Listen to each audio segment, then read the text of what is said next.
Alhamdulillahi Rabbil Alameen. والصلاة والسلام على أشرف الأنبياء والمرسلين نبينا محمد وعلى آله وصحبه أجمعين أما بعد. السلام عليكم ورحمة الله وبركاته.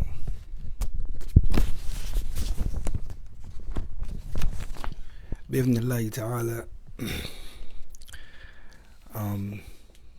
there's no doubt that within this blessed deen we have those who oppose it,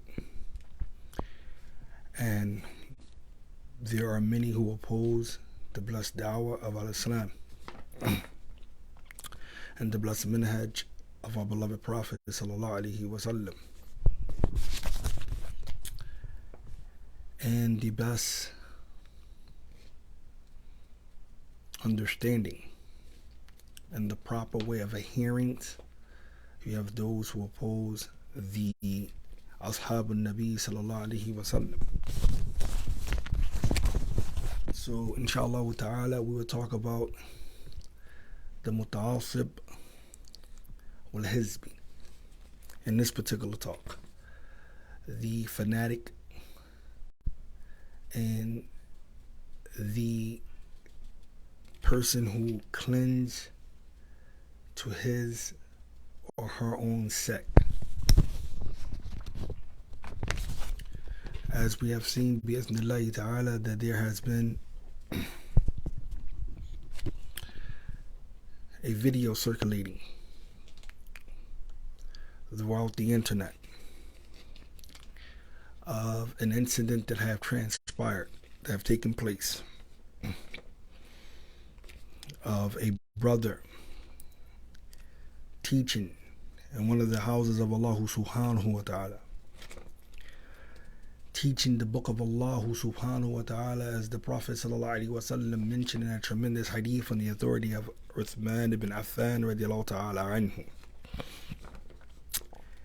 the third Khalifa, one of the Khulafa al-Rashideen al-Mahdiyin, where he mentioned that the Prophet sallallahu alaihi wasallam said that the khayrun nas, the best of the people, are those who what? Man ta'allama Qur'an wa 'allamahu, is the one who learns the book of Allah and teaches it. And here this individual was in the masjid teaching the book of Allah. Not only he is in one of the best places ala wajh al-ard, on the face of the earth, but he is in the house of the houses of Allah subhanahu wa ta'ala. And it's a sad and tragic thing for an individual to prevent someone from the houses of Allah subhanahu wa ta'ala based off the verse of Allah subhanahu wa ta'ala fi kitab al-kareem, in the noble book fi surah al-Baqarah, وَمَنْ أَظْلَمُ مِمَّنْ مَنَعَ مَسَاجِدِ اللَّهِ, as Allah subhanahu wa ta'ala says in his beautiful verse, and who is more wrong than the one who prevents others from the houses of Allah subhanahu wa ta'ala. And it is a sad and unfortunate thing if a person is deemed to be outside the fold of Islam because he have attended one of the houses of Allah subhanahu wa ta'ala. If it is established that that house is indeed one of the Bayt of Allah, and it is not based upon any shurut or conditions or any foundations which goes outside of the Islamic guidelines for what a masjid consists of, then it is considered to be one of the houses of Allah subhanahu wa ta'ala. And if an individual was to visit all of the masajids in the city, this does not remove the person from out of the fold of Islam, let alone from out of Salafiyya. If an individual was to go to all the masjids, I repeat this again, in the city, and here the city, we are in Philadelphia here, and he was to go to visit all the masjids. I'm talking about the masjids that are based on correct foundations. I'm not talking about their teachings now, so don't get this confused. I'm talking about the eternal structure of the masjid.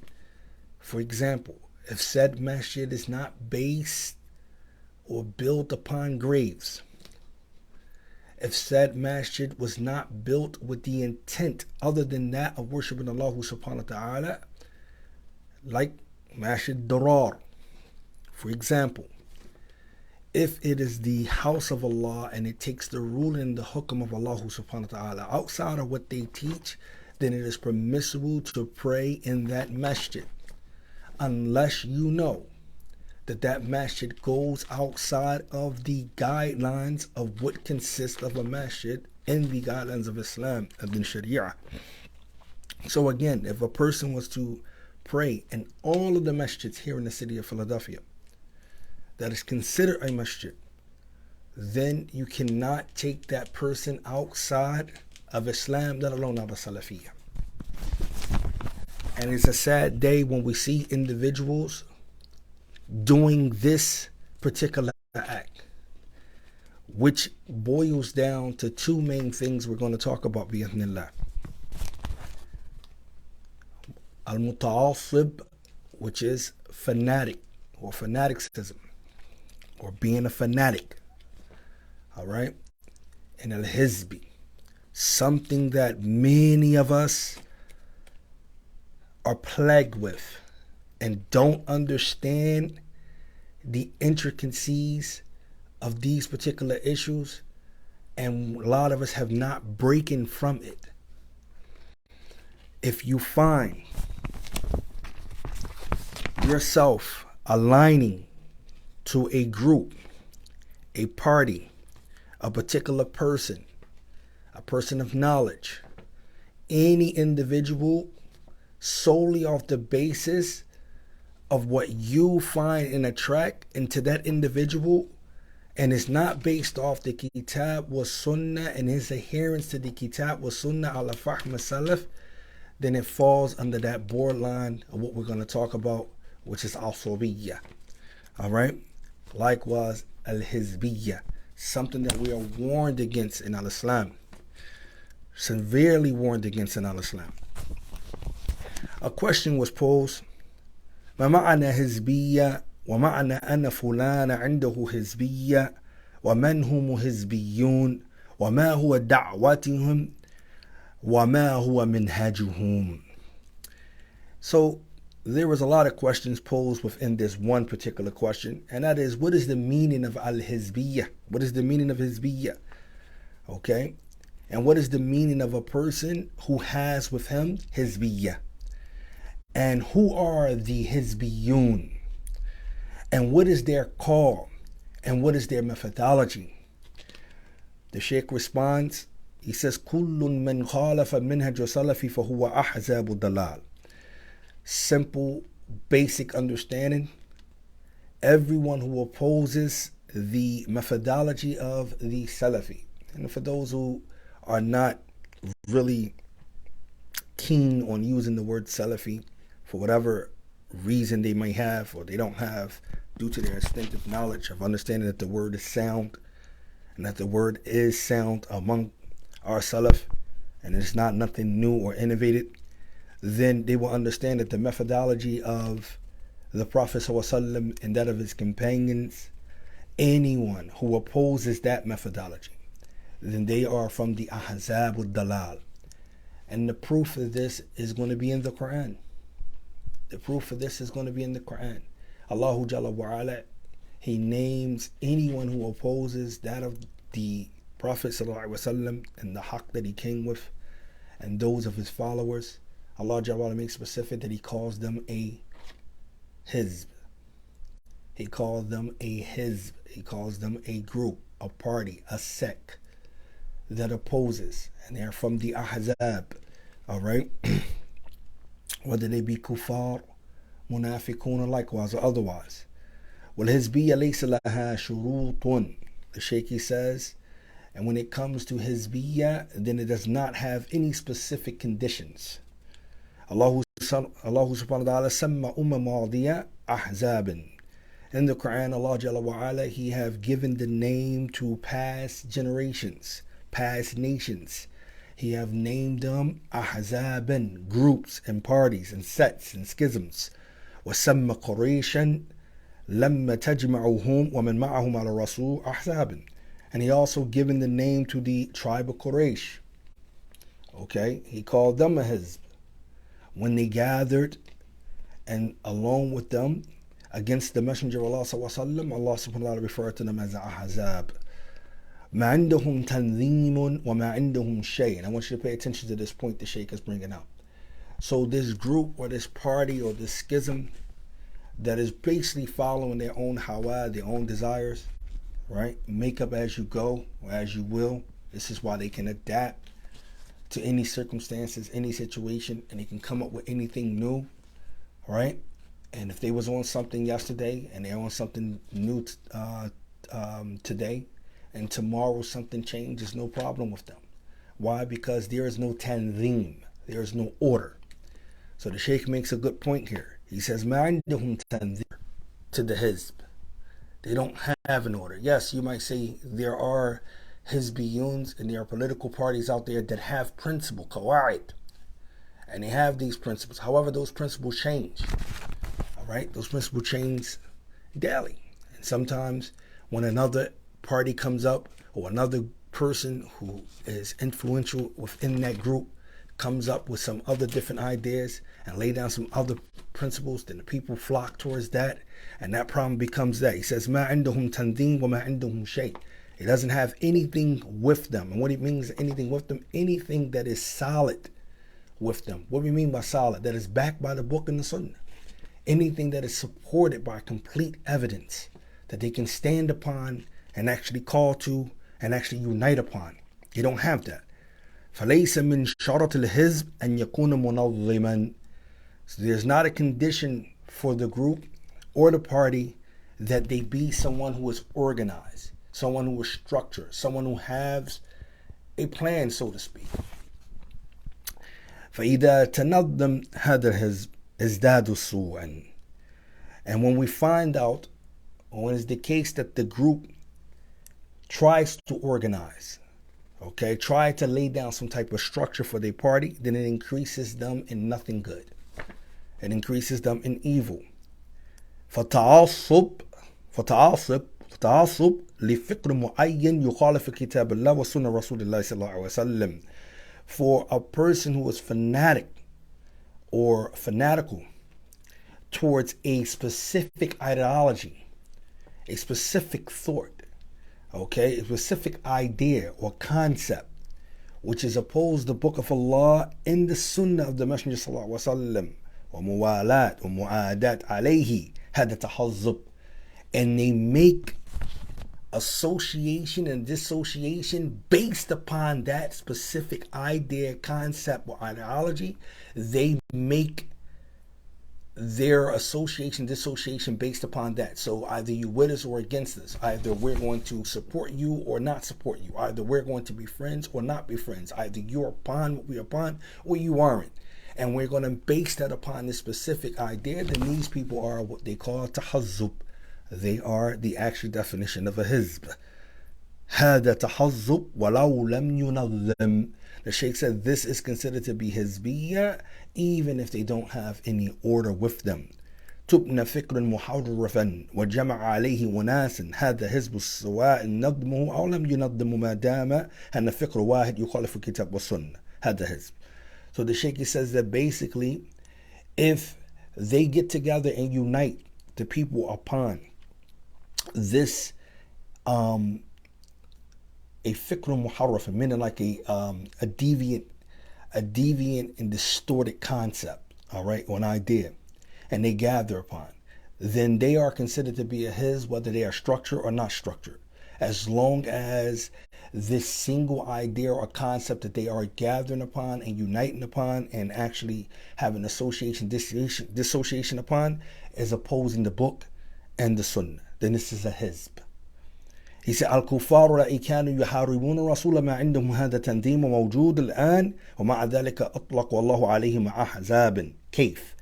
He says, so when you look at the kuffar in the Quran, Allah calls them hizb as well, ahzab. But why?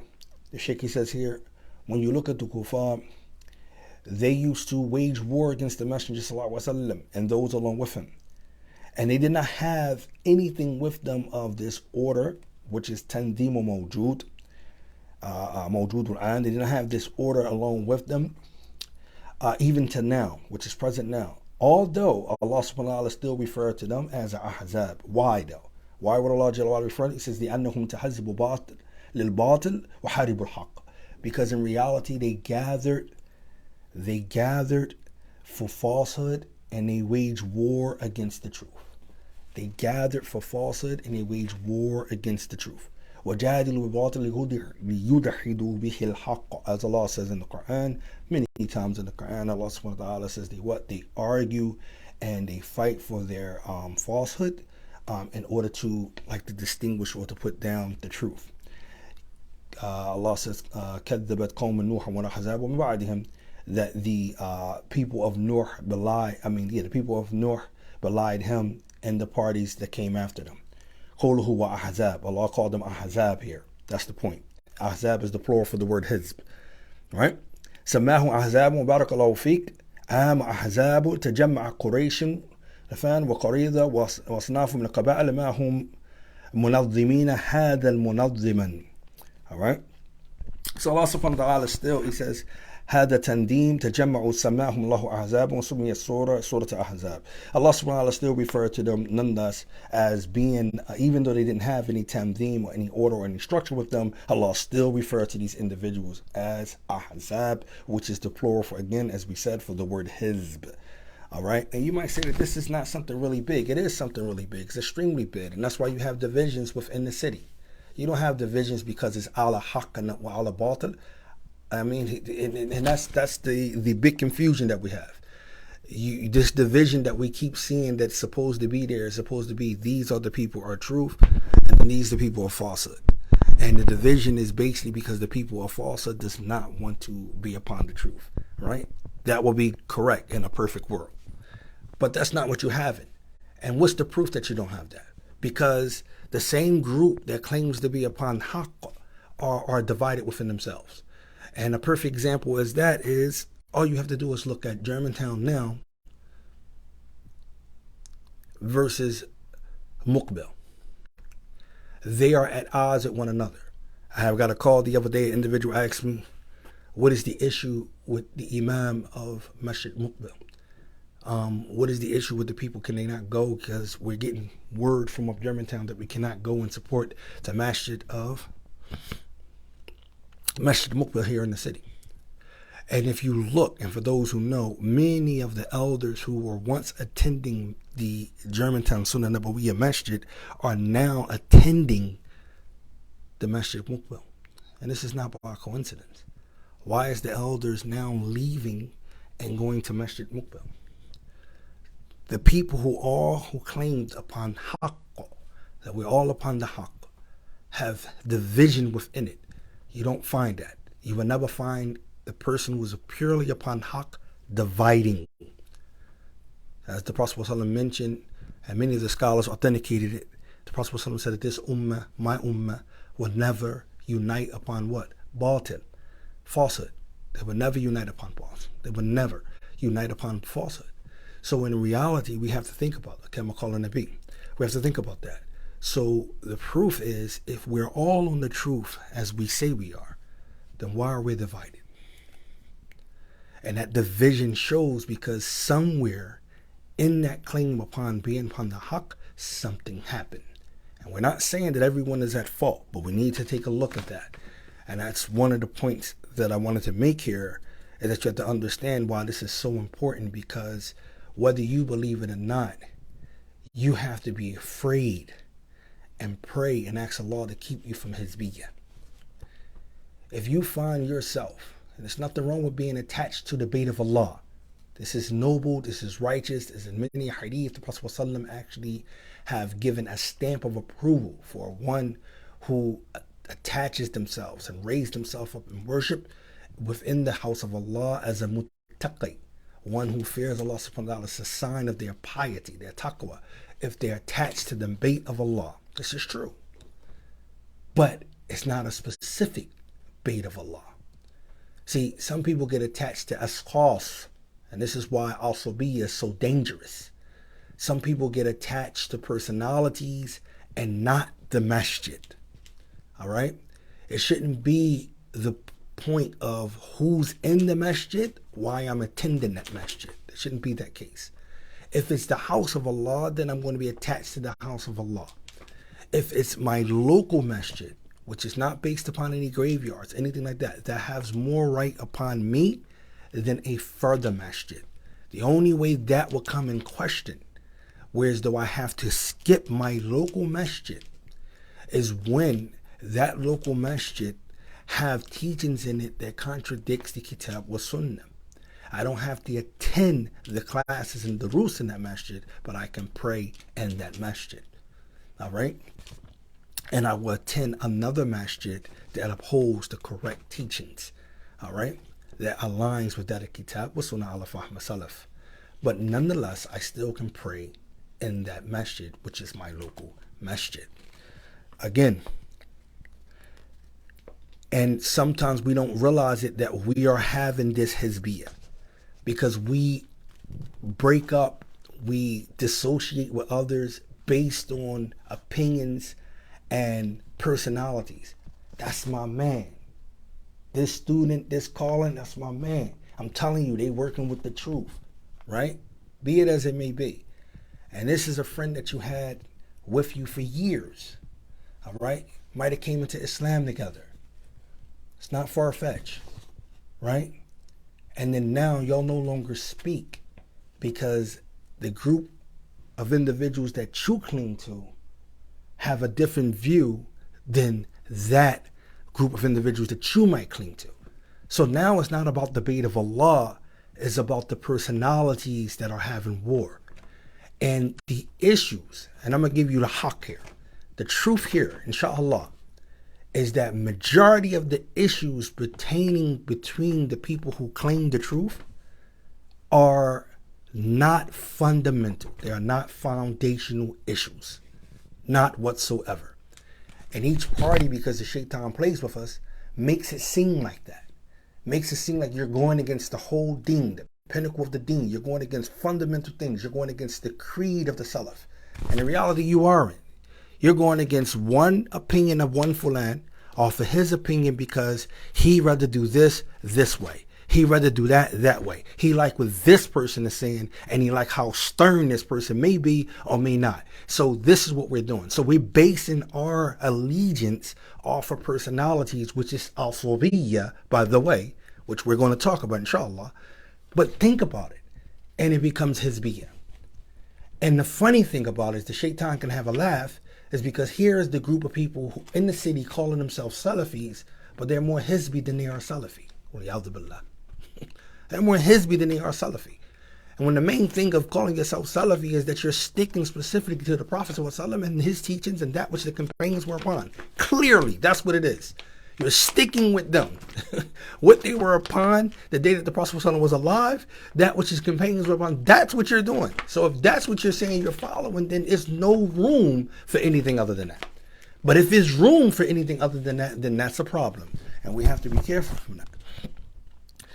Again, the Shaykh ends this by saying, فَلَيْسَ مِنْ شَرَطِ الْحِزْبِ أَنْ يَكُونَ مُنَظَّمًا, as we said earlier, that there is not a condition for a hizb, a group or a set or a party, that they be organized or structured.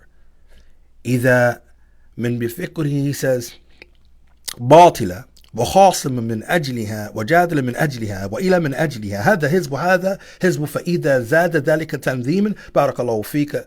He says, وجن أموال إلى أخره طبعا الحزبية وصار من أحزاب الضلال والعياذ بالله. And this is what we're saying basically.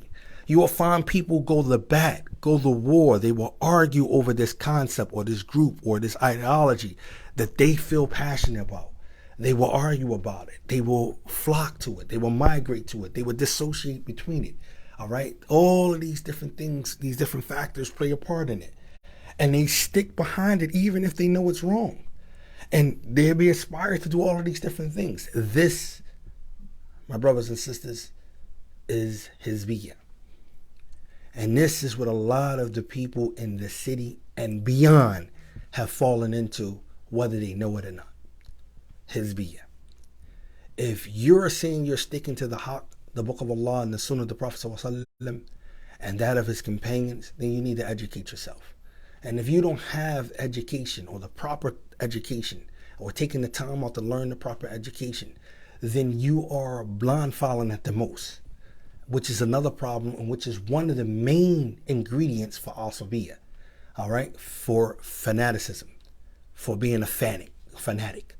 You're blind following at the most. You're more blind following at the most because now you're relying on your understanding of the Book of Allah and the Sunnah, all right, based on another individual, all right? So that's important to understand. This is why the Muslim must be educated. He don't have to be a scholar, or she don't have to be a scholar, but they should be well educated and that which they profess to follow, all right? The next thing I want to move on to before we end this, inshallah ta'ala, is the importance of staying away from ta'assub, all right? Ta'assub, which is, we said again, which is fanaticism, completely, from all of its components and all of its many forms, all right? For those who don't know, there are many forms of fanaticism, and all of the forms that you're going to find are dispraiseworthy qualities to have, and they opposes the Islamic Sharia, the guidelines of the Islamic Sharia. Rather, their particulars is something that is found in the prehistoric days, or the days of ignorance, as they say. Because in reality, basically, the person is following his or her desire. Well, this is what I think the ayat means, and this is how I'm going to follow it. This is what I think the hadith means, and this is how I'm going to follow it. This is what I think is correct, and this is how I'm going to follow it. This is what I feel today, and this is how it's supposed to be done. You can't tell me, you can't argue with me. This is what I'm going to do. What you going to do about it, right?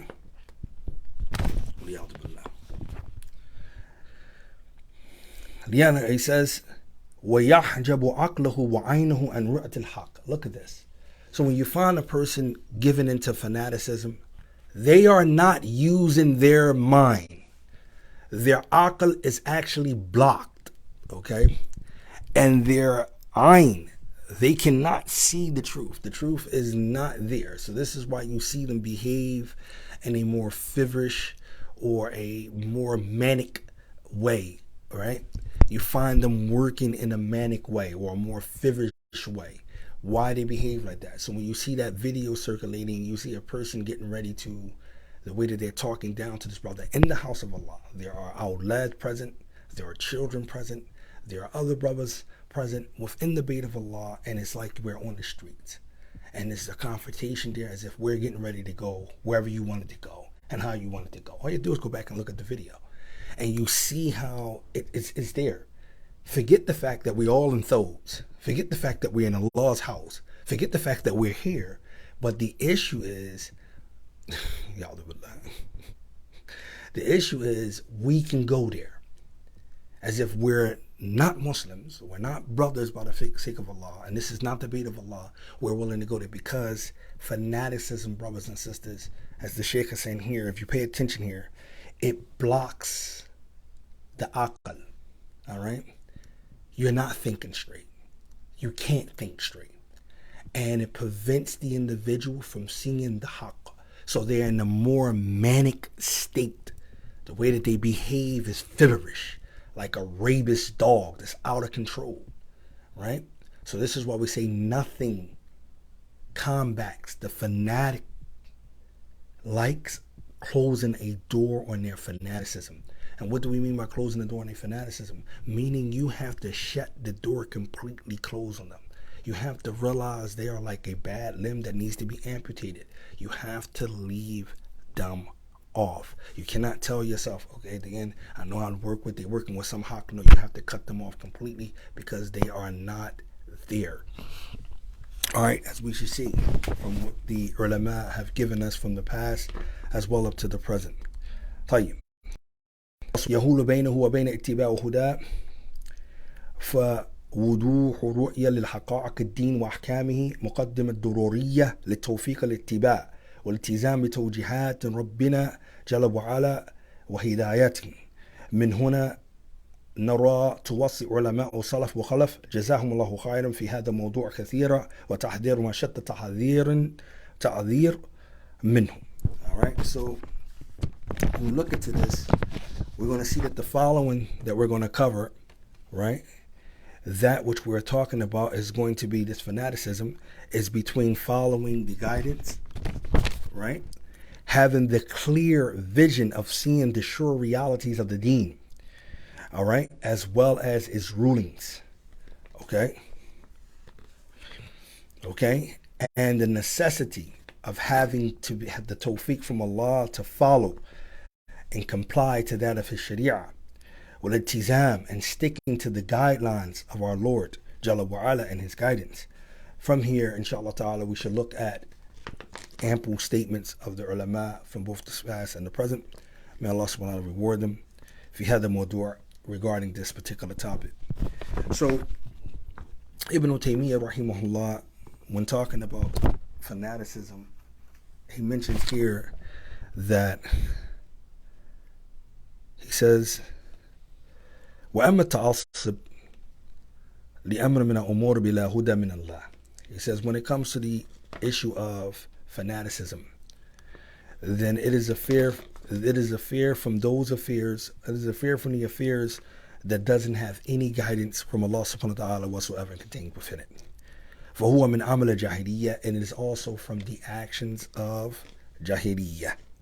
قال الله تعالى, and then he quotes a verse in the Quran where Allah says, وَمَنْ أَضَلُّ مِمَّنِ اتَّبَعَ هَوَاهُ بِغَيْرِ هُدًى مِنَ اللَّهِ, al-ayah, fi Surah Al-Qasas. Allah subhanahu wa ta'ala says, and who is more astray than he who follows his desires without any guidance from Allah subhanahu wa ta'ala. So one of the things that we can get, that a person who is afflicted with fanaticism or is a fanatic, that they are not upon any huda from Allah. They don't have any guidance from Allah subhanahu wa ta'ala. They are not working in that regard. All right? Their intellect is not there, and they also cannot see the truth for what it is, and they are feverish and manic. So this is why they behave in that regard, and they don't have any guidance from Allah. This is the statement of Ibn Taymiyyah, rahimahullah. Ibn Qayyim, rahimahullah, he states about fanaticism and being a fanatic. He said, وَمِنَ تَعَصُّبْ الدُّعَاء بِدَعْوَ جَاهِلِيَّةٍ. From fanaticism is the call to ignorance, all right, to jahiliyyah, all right, وَتَعَذِّبِ عَزَائِهِمْ كَالدُّعَاء إِلَى الْقَبَائِلِ, like calling to one's tribe, to one's countrymen, to one's kin, one's clique, okay, one's block, one's street, one's gang. Feel me? All of these different things falls under that when you're calling based upon that. وَعَصَبِيَّ لَهَا, and having this fanaticism towards that alone. وَالْإِنْسَابِ, also calling towards one lineage, all right? Our family and anyone who's the Johnsons, this is who we're loyal to, this is who we show loyal to and loyal for, this is who we go to bat for, this is who we shed blood for, it's that we break bread with, etc., etc., etc., right? وَمِثْلُهُ تَعَصُّبْ لِلْمَذَاهِبِ, likewise having fanaticism towards a madhahib, a certain way that you might understand the text or follow the text based upon the opinion of an imam or a scholar, etc., etc. وَتَرَائِق, in different pathways, وَمَشَيِخ, in different scholars, right? Blind following different scholars. That's my sheikh. He got it right. Everybody got it wrong. And this is the problem you have to realize when you see fanaticism for what it is. Anytime you have a person or a group of individuals who do not have any wrong, meaning they don't see any wrong with them, they don't admit to any wrong, they don't acknowledge any wrong, and that they are always correct, and that they are at odds with everyone around them, that's a clear sign that they are upon ta'assub. Do you understand? Fanaticism.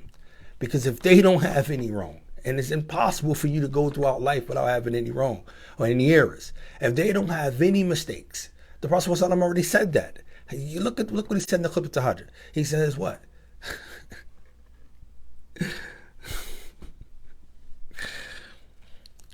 He says, وَنَعُوذُ بِاللَّهِ مِنْ شُرُورِ أَنفُسِنَا Right? وَمِن سَيِّئَاتِ أَعْمَالِنَا. So here the Prophet ﷺ is acknowledging that what? Every soul has evil. We seek refuge in Allah from the evil within our own souls and from the evil consequences of our actions, which indicates that every servant have something that they have wrong.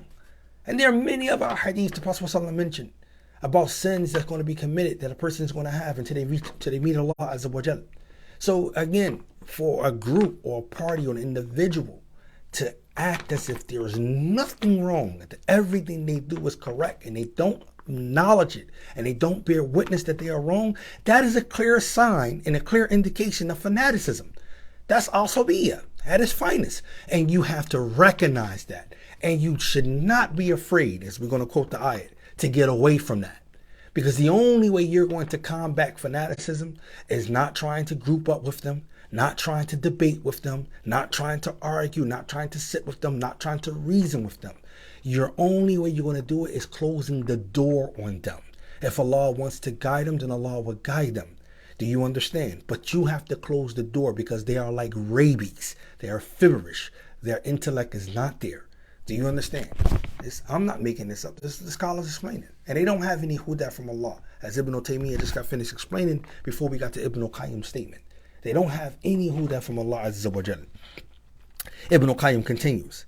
He says, وَالتَّفْدِيلُ بَعْدَهَا عَلَى بَعْدٍ بِالْحَوَالِ وَعَصَبِيَّةٍ. And they make this preference that they give over one another, right?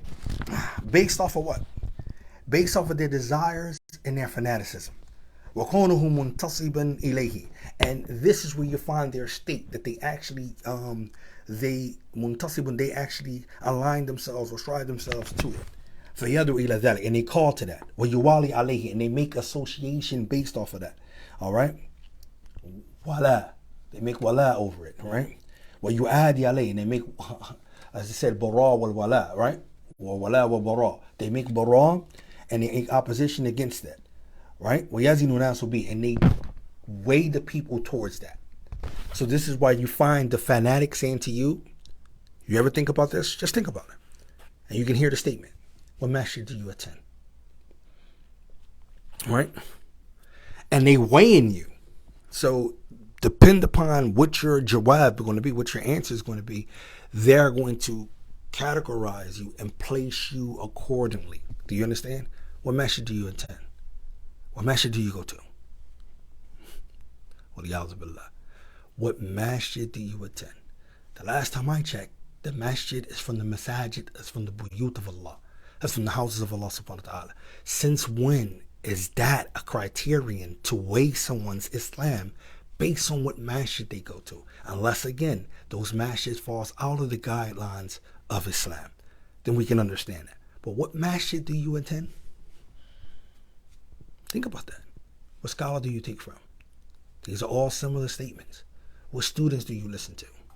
Right? What do you think about Shadid? What do you think about Torah? Etc., etc. All of these different statements, as we said, is really all of that combined in one. And then you see that the way that they behave over the ones that they have this blind association to. That they are willing to lay down their lives for these individuals. Fanaticism. You'll find an individual willing to place you in harm. Just go back and look at the video. So all you have to do is go back and watch the video. And tell me you don't see these signs and characteristics there. They forgot they was even in the masjid. They forgot there was children around. They forgot that this was a man who was in there teaching. They forgot all of that. It was just like, look, it's whatever. It's up.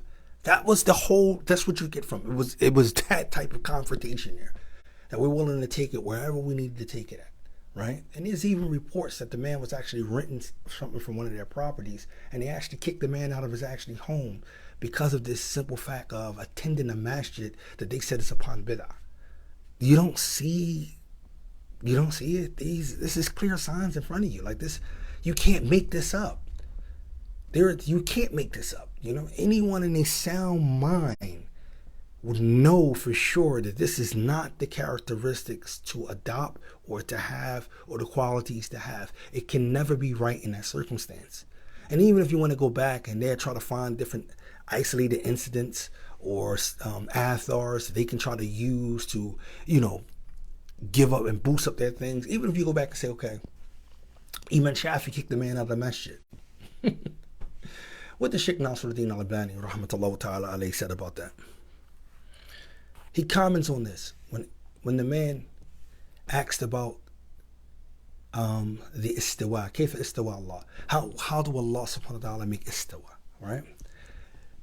Imam Malik put his head down for a very long time. His head started sweating, and we know the famous hadith, right?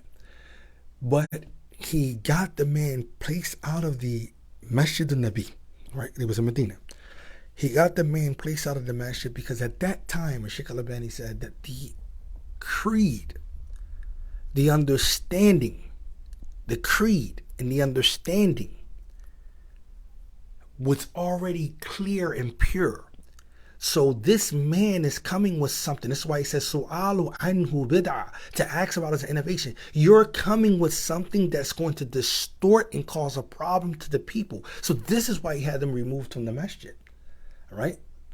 Masjid al-Nabi. So Sheikh al-Albani said that we wouldn't do the same thing, rahimahullah, if an individual was to come in and ask the same question, because we have to take in the circumstances and the conditions and the situation that we are in before we embark upon that. So Imam Malik knew the circumstances, the situation, and this is why he behaved in that way. So you can't use that argument like, well, it's a permissible, you can put someone out the masjid, etc., etc. All right? But it's just amazing, man, that we are not looking at people's characteristics and calling it for what it is.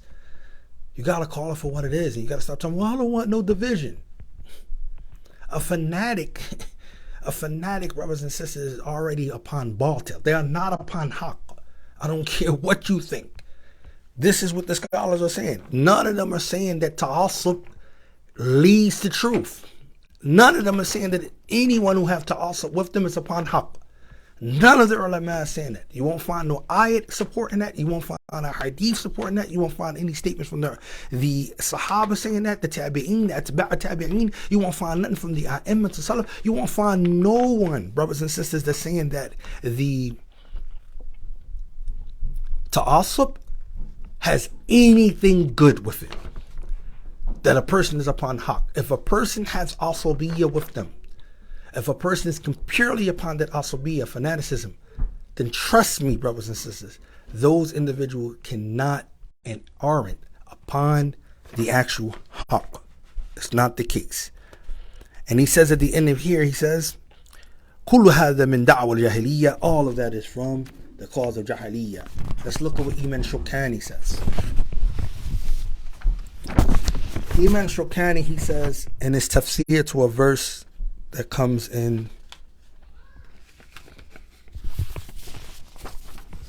a verse في Surah Al-A'raf 143, the famous verse of Musa alayhi salam asking Allah, can he see him? And Allah subhanahu wa ta'ala explained to him what he had to do, because he is not able to see him. But he mentioned here, Imam Shawkani in his tafsir, I'm in class. Imam Shawkani in his tafsir, he says, وَالْمُتَعَصِبْ وَإِنْ كَانَ بَصَرُهُ صَحِيحًا. He says that the fanatic, even if his sight is sound, فَبَصِيرَتُهُ عَمْيَاء, is blind, his vision is blind. Even though we can see that his eyesight is there, meaning he can see, right? He's not physically blind, he can actually see. However, he is still blind.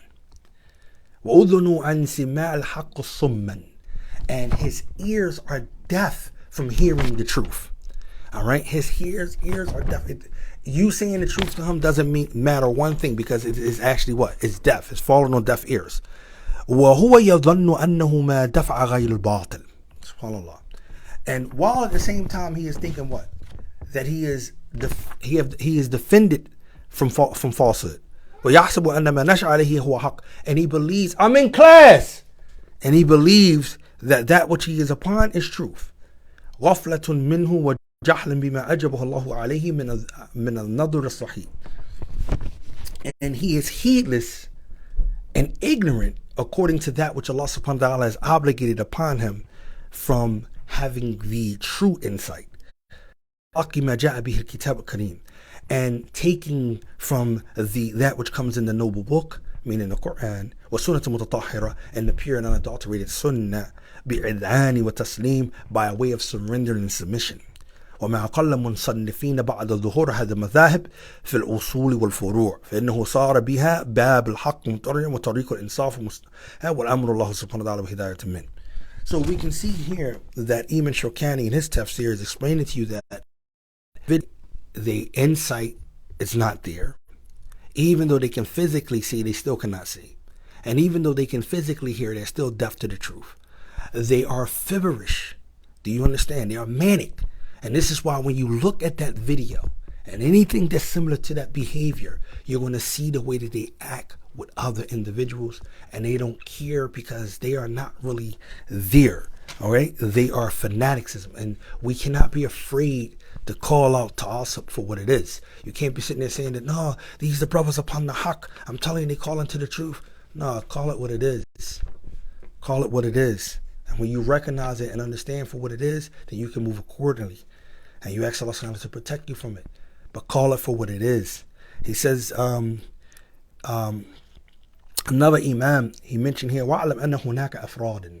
All right, when we're talking about this issue of fanaticism and being fanatical and being a fanatic, he says, know that there are many components. Rather, there are people who they have fanaticism, or they are fanatic towards their opinions and their madhabs. And they pretend, or they claim, that anyone who opposes these opinions of theirs and their madhab, they are innovators. They are innovators, and this is because the individual follow his desire. Think about what he's saying. This scholar is breaking it down clearly for us, that one of the things in the people who have asabiyya with them is that one of the components is that you will find a people clinging to their madhab or their methodology or their concept or their ideology and their opinions. And that anyone who opposes those opinions, they are known to be mubtadi'un with them. So this is why they don't have no problem placing rulings like tabdir on someone. They will call a person an innovator like that. And you wonder, well, how you can call a person an innovator? Like, this is serious, it's grave. It's up there with calling someone a kafir. How can you do that, right? So you wonder why they're so loosely with their tongue. It's because they are in a feverish state. Their intellect is not even there. So if you oppose what they are upon, then they see you as the enemy. So you are a mubtadi', because in reality, he's not following the huda of Allah. He's following the hawa of his nafs, of his self. So you have to pay attention. And when we have the truth, brothers and sisters, we can't be shy to follow it. All right? You can't be shy to follow the truth. You got to stop acting like you don't know. Allah subhanahu wa ta'ala give you clean signs. You see an individual behave in a certain way that you know for sure the Prophet doesn't behave that way. You know for sure the companions with one Allah Ta'ala doesn't behave that way. You know for sure that the tabi'een, you know for sure that the scholars that you love and trust and respect it don't behave in that manner. You know because you feel it. Look what the Prophet says when it came to that beautiful hadith about knowing when you have committed a sin or knowing when you have done something bad. What did the Prophet say? What did he say? He says it's what you feel that you want to hide and you are ashamed and you don't want the people to actually see. You get a telltale sign there, right? Same thing when you see someone behaving in a way that's like, that's strange. That's weird. So you have to acknowledge for what it is. A brother is in the masjid, he's teaching. We're not going to wait till the brother come. We're not going to wait till the kids exit. We're not going to wait till the brother leave from the masjid.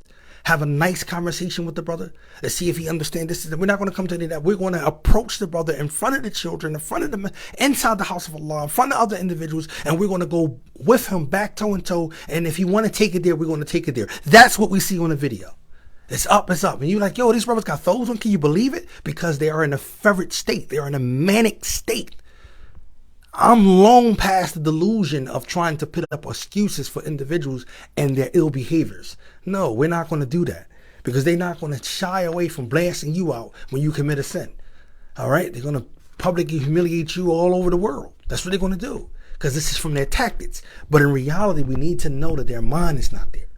And you have to look at it because this is more dangerous to deal with than something else. This is dangerous that you're dealing with.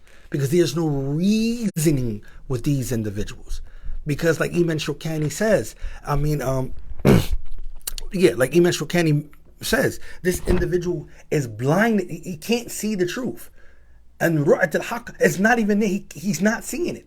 He have ears, but those ears are deaf from hearing the truth. So how can you reason with someone who can't hear it? They're not going to say it. What? I'm not going to believe that. The shit continues. And we're going to end it with this, with some of the verses that he brings. But look what he says, though. He says, not only that, he says, وَلَوْ كَانَ مُتَأَوِّلًا تَأْوِيلًا سَائِغًا يَتَّصِئُ لَهُ الدَّلِيلُ وَبُرْهَانٌ. All right? Because they're not trying to get the correct understanding of the issue. That issue is going to be distorted with them. All right? And it's going to be laid out. Even if you have evidence, Burhan, clean truth, they are going to try to distort it their way.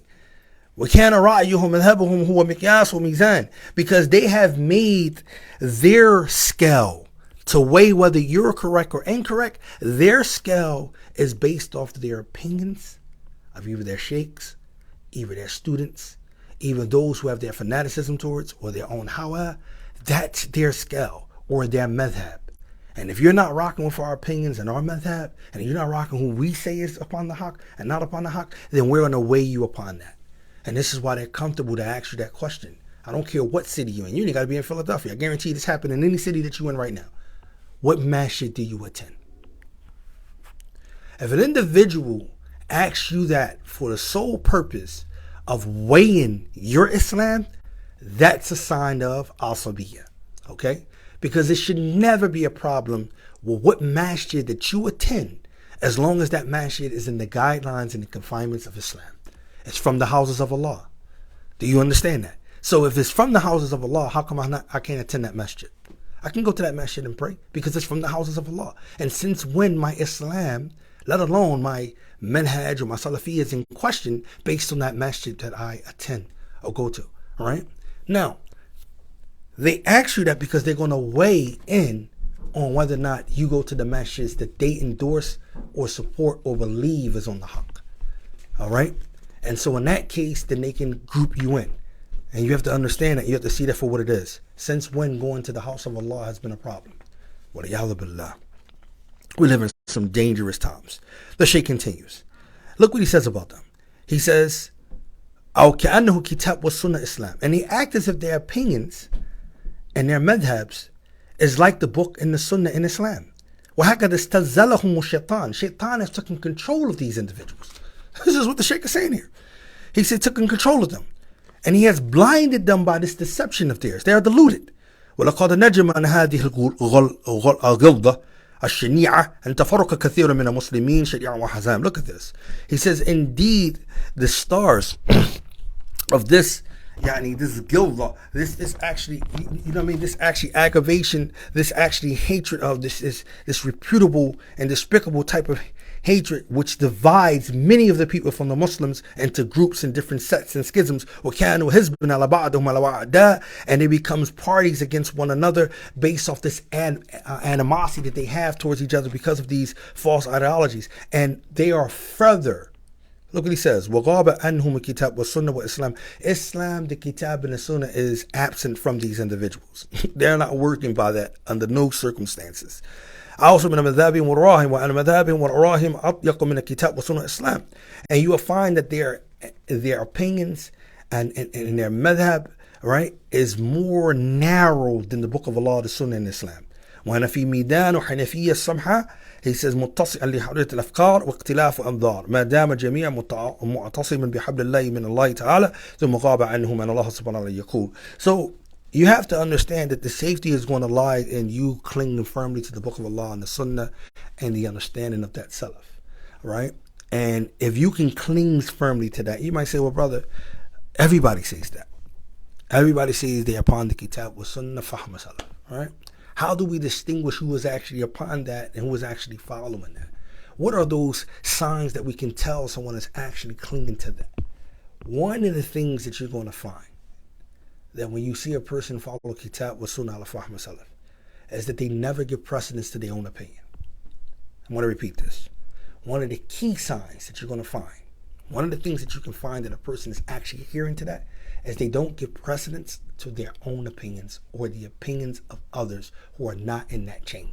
Do you understand? And what I mean by that, because a scholar opinion got to be weighed correctly. All right? And it is not to be understood as a text. Because when we talk about Kitabullah and Sunnah of the Prophet ﷺ, they are a divine text. All right? And scholar opinion is not on the same level as the text. As Sheikh Salih Fawzan Hafidhullah mentioned, the scholar's opinions, if it's based upon evidence, is used to help us understand the text. But it cannot be used as the text. So we shouldn't be using it as it's the text, whereas though we are dividing ourselves based off that opinion. And if you are a learned person, as another scholar might contest with another scholar opinion, long as they're doing it based off the evidence and what they extracted from the evidence and what they understand from the evidence, then it is all sound and good. Because if they are not basing their opinions off of evidence, then all of the scholars have the agreement that anything that is not based on evidence is based off of hawa. All right, then it's based off of dhann. Scholars of usul al-fiqh, they call it dhann. It's preponderant. It's not something that is actually solid or sustained, or that is actually to have anything that's sustainable, because it doesn't have no text that is based on it. All right, so it's based off a person hawa, and we have to be extremely careful of that. So look, he quoted some verses here to bring this home, and we'll end with these verses bi'ithnillah. He says, oh, my fault, we'll end with Imam Shafi, because Imam Shafi got a nice statement at the end. So the verses that this particular scholar brings here is the famous ayat of Allah, وَأَعْتَصِمُوا بِحَبْلِ اللَّهِ جَمِيعًا وَلَا تَفَرَّقُوا. It's amazing that these verses are there. Allah subhanahu wa ta'ala reminded the ummah of Muhammad sallallahu alaihi wasallam that they supposed to unite upon the rope of Allah. All right, not your own understanding, the rope of Allah. And many of the scholars, and there's three main opinions from the mufassir, the tafasir, the different tafsirs in the mufassirun. They explain this verse, Surah Ali Imran, that the rope of Allah can be the book of Allah, it can be Islam, and also it can be what they call the Sunnah. All right, and none of them are contradicting one another. So here he says, "Bihablillahi jami'an wa la tafarraqu," and Allah says, "Do not divide, do not divide, do not divide." Okay, وَاذْكُرُوا نِعْمَةَ اللَّهِ. Then Allah reminds them, remember the favor of Allah subhanahu wa ta'ala upon you, because you were enemies to one another. But then Allah joined your hearts together, have affection placed it. فَأَصْبَحْتُمْ, and by His grace, you have become brothers. Al-ayat. وَيَقُولُ جَلَ ذِكْرُهُ. And then Allah subhanahu wa ta'ala also mentioned in another verse in Surah Al-An'am, إِنَّ الَّذِينَ فَرَّقُوا دِينَهُم, those who divide their deen, وَكَانُوا شِيَعًا, and they become schism and sects. Look what He tells the Prophet ﷺ, لَسْتَ minhum fi shay. You have nothing to do with them whatsoever. So if their deen is divided, basically if they're not following what you came with, what I have commanded you to come with, what I have sent you with, if they're following anything outside of that, you have no parts of them.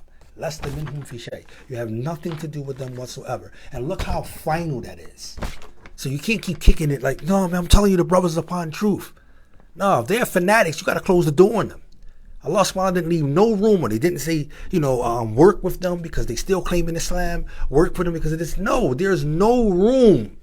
If you even go to the Masjid Darar, if it's Surah At-Tawbah, Allah subhanahu wa ta'ala said, La tusalli alayh. Don't even pray over the individual. Don't pray in there.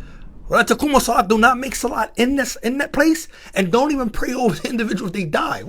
This is what Allah says. He's cutting it off from the door. So you have to close the door on al-sabiyya, because I'm telling you, there's no reasoning with it. Do you understand? There's no reasoning with it. You're going to learn the hard way, man. You're going to really learn the hard way. You keep trying to reason. I'm telling you, that's my man.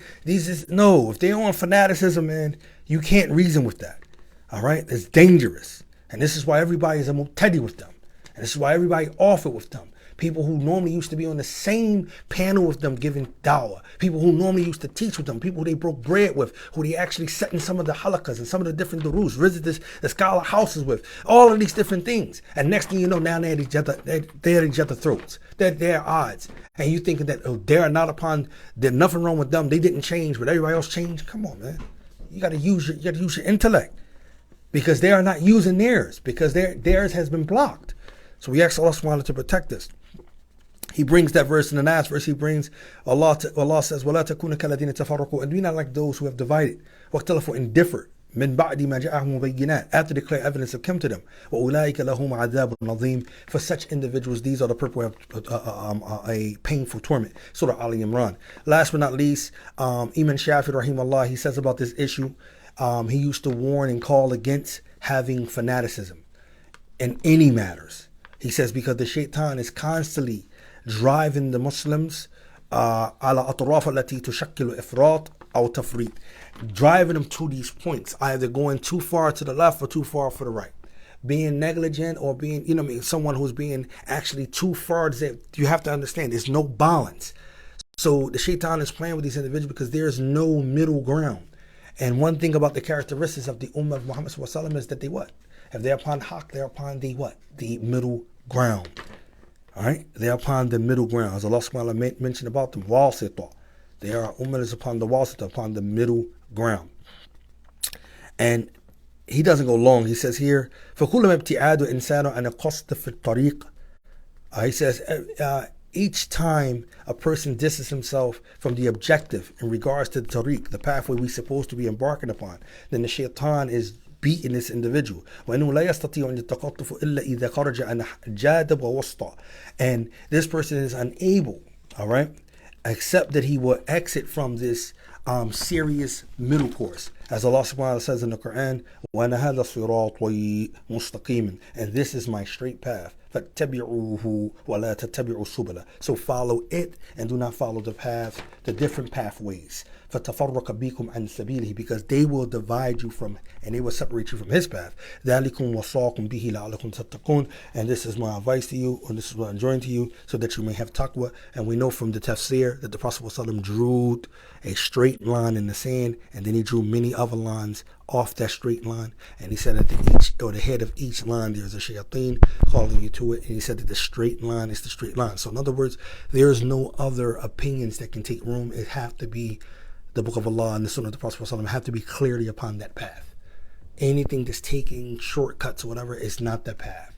It's going to be straight. And guess what? And you can find this because the more you get more educated in Islam, the more you're going to see, no matter what generation it is, the scholars who stuck to that straight line is all the same. Meaning, when I say by that, is that their minhaj is sound and they all believe in the same points. Do you understand? They all hold on the same methodology, and it's throughout, and it's consistent. It ain't like it's not consistent. It's consistent. I'm not talking about sub-issues that they might have differ over. I'm talking about the fundamental issues. It's all the same going down. You don't find that, right? But when you find a group of people, what we have seen in the last 25 years, it haven't even been 30 years yet. In the last 25 years, we have seen individuals we once was taken from, we no longer take from, whether they're scholars or they're students. We have seen masjids have been divided in different communities. We have witnessed it. We have seen it. For those who are old enough who have been there, have witnesses. We have seen a lot of the different turmoil has going down. We have seen it, right? And you have to ask yourself, is it this much division in haqq? La. It's not this much division in haqq. But it is this much division in what we call, again, Hizbiyya wa Asabiyya. And don't be afraid to recognize it for what it is. And I know people are going to have a problem with me because they're going to be saying that I'm out here, putting titles on individuals. I'm not putting no title on nothing. I'm just going to tell you what the ulama is saying, and it's clear cut to me. I'm going to close the door, and I have closed the door. After the night shift, we have closed the door. I don't really follow too much of what's going on, but like I said, brother called me, he asked me questions. We closed the door because I know that, and I know what I'm dealing with. It is fanaticism at its best. You are liable to get yourself hurt. Even if you go up there and try to bring the Book of Allah and the Sunnah, you are liable to have to hurt somebody or get yourself hurt because the people up there. And it's no coincidence that the elders that used to attend Sunnah Nabawiyya is no longer attending there. They are down Muqbil. They are going to Masjid. There's no coincidence in that. Why all of the elders is flocking away from there? Because they see it.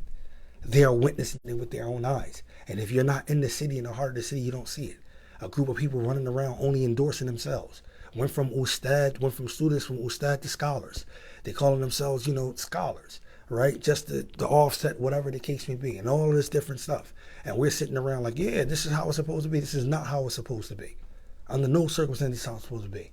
And I don't care about any one of the individuals believing this how it's supposed to be. I'm not going to call you a scholar. That's not your station. I would never call you that. You're not of that manzala. All right? You have not reached that station. And I'm not going to put that title to you. I don't care how you feel about it. Right? And a lot of you are beginning students. Whether you want to say that I've been giving dawah for 20 years. So what? That doesn't mean that your talaba has increased within that 20 years, which a lot of people are fooled to think. Your talaba has not probably increased within 20 years of calling. Because remember, calling is calling to Allah subhanahu wa ta'ala, and it does take a level of knowledge.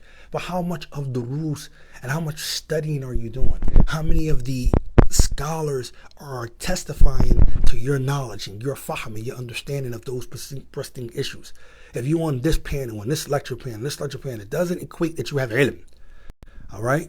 And this is what people need to understand. Some people are good writers. Some people are good speakers. All right? And they might have some dibble-dabble information, but they don't have ilm. All right? And then some people have ilm, and they really have ilm. And the way that you know someone really have ilm is because you have other ulama stamping his knowledge. Do you understand that? And I'm not talking about words of praise. And we have to understand the difference between words of praise. Oh yeah, so-and-so is such and such. I'm not talking about that. Any type of words of praise. Somebody saying he's a jabal of ilm. I'm, saying that about a person that you know for sure haven't studied any science in Islam. We can't take that at face value and say, yeah, he's a jabal of ilm. He's a mountain of knowledge. No, he's not. It's not a mountain of knowledge. And I'm not going to take, even though the sheikh said that, is that a dare of his respect? No, the sheikh was not literally giving that man a tazkiyah that he's a mountain of knowledge and he have not finished anything within Islam. And a lot of the brothers, alhamdulillah, that's in the arena of dawah have not finished, including myself. Any fin, I'm talking about just fins in Islam that is well grounded. And then there are those who have went further than others, which I believe they all should support one another, because there are those who are stronger in different areas and different fins in Islam. And it all can help out, but that's not the case, and that's not the society that we live in. So in reality, this is all I'm saying. Be careful, brothers and sisters. Do not go back and forth with fanaticism. Do not go back and forth with Hizbiyah. And ask Allah to protect you from this. Do not believe that you are safe. If you start questioning people and you start weighing people Islam based off the masjid they attend, based off the person they may listen to, based off where they may go, and the way they may dress, and how they may look. If you find yourself being judgmental in those regards, start asking Allah subhanahu wa ta'ala to protect you.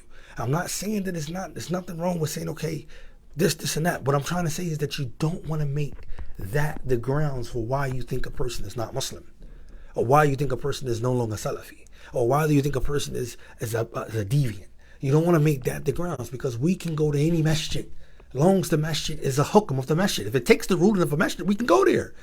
And you can pray in that masjid. I don't understand that's the haqq. There's no getting around that. So I don't care if the person who they was on the video talking about, he ain't no deviant because he went to this masjid. If he go to every masjid in Philadelphia that is considered to be a masjid, then we cannot say he has left the fold of Islam or he left Salafiyya. Because if it's the ruling, again, you got to have the ruling of Islam. Because there is a big place that's on Broad and Lehigh for those who visit Philadelphia and those who live here. Y'all should know that's not a masjid. As we talked to the Sheikh, alhamdulillah, on a telelink, when I was the Imam of the masjid, and we asked specifically about that because they call it the Ahmed, the movement of the Qadianis or something like that. And the Qadianis, they are not considered with the ulama to be Muslims because they believe that there is another prophet outside of that came after the Prophet sallallahu alaihi wasallam, and that right there leads them out of the fold of Islam. So the Sheikh told us do not pray in that place that they are calling a masjid, because it's not considered to be a masjid, because they believe, I think they're on their fourth or fifth Khalifa right now anyway. So we know that. And then there are other places that might have been raised or based upon other than it's not Islam. So I just want y'all to be careful with that. All right? But if it's natural, a masjid, like Masjid Ahlul Hadith, just because Fulan uptown ain't seeing eye to eye with the Fulan over there in masjid, doesn't mean you can't pray in that masjid. African masjids, you can pray in them. We got a lot of African masjids, right? Or predominantly with Africans in it. You can pray in them. There's nothing wrong with you can pray in those masjids. Don't let nobody tell you otherwise. Oh, you a deviant now because you went up to that masjid. You can pray in Arab masjids. All right? Even if they're not the most knowledgeable, this, and that, you can pray in those masjids. We got to stop this weird stuff. You can pray in those masjids. And unfortunately, a lot of those masjids have the means to have a bigger masjid that accommodate you and your family. So you can go there and pray. Now, as far as taking ilm, all right, then you want to know what the teachings is. If the teachings is in alignment with that which is correct, then you want to find those masajids that teach correctly, that you want to align yourself to go to take the durus from. But as far as the prayer and stuff like that, is no problem. But when you want to take durus and you want to learn, then you want to go to those masjids that are teaching the correct way. Stay away from the fanatic masjids. All right, those masjids, and I'm not saying the masjid itself. Stay away from the people that are fanatics in those masjids, because they're gonna twist you up, and you're gonna be feverish, and you're gonna be thinking that everybody is off it and you the only one on it. That's a problem. So you want to stand in front of Allah and not believe that the Prophet ﷺ made it clear in authenticated hadith that no believer feels safe. No believer feels safe. This is what he made it clear. That's a hypocrite. He made it specifically clear. No believer feels safe from Allah's wrath, Allah's punishment. No believer feels safe. So technically speaking, you're going to feel as though your deeds are intercepted and that you're not doing enough, and that that Allah subhanahu wa ta'ala is not going to. You're going to feel that way if you, inshallah ta'ala, is a true believer. This is how you're going to feel. You're not going to feel that, oh, I'm 100% on it and everybody off it. There's no way in the world. That's crazy. You're not going to feel like that. And I'm telling you, brothers and sisters, go back and do your research. This particular group of brothers have not once came out and recanted for any mistakes that they made. They change scholars like they change sneakers. This is the truth, and you know it's the truth. You watch it be there. This person we can take from, this person we can't take from. This person we can deal with, we can't. This masjid we used to go to, we can't go here. This masjid is this, and they have wars and they have odds with another. That's fanaticism. That's hizbiyah to me. And so for me, I'm going to close the door and stay away from that. I don't even want no parts. I don't care what you call. I don't care how many times you quote Ibn Taymiyyah name. I don't care how many times you quote Ibn Qayyim name. I don't care. Because if you was calling to that which is haqq, then we will all be upon that, and we will not tafarruq. We will not divide. We will not be upon division. We will be upon true haqq. But because we're not, and because the fact that I might go over here and listen to Tahir, or I might go over here and listen to Shadid, or I might even take from Sheikh so-and-so that you don't agree with, right? But the Sheikh didn't err in any fundamental issues. It's just the fact that your scholar that you're riding with is saying that he's a hizbi and so forth. But I'm not riding with that. And it's not binding on me to ride on a specific ruling, which I went over that class already. It's not binding on me to follow that. But if in any case, I do that, and then you calling me a deviant because of that, then I don't want no parts of you, brother.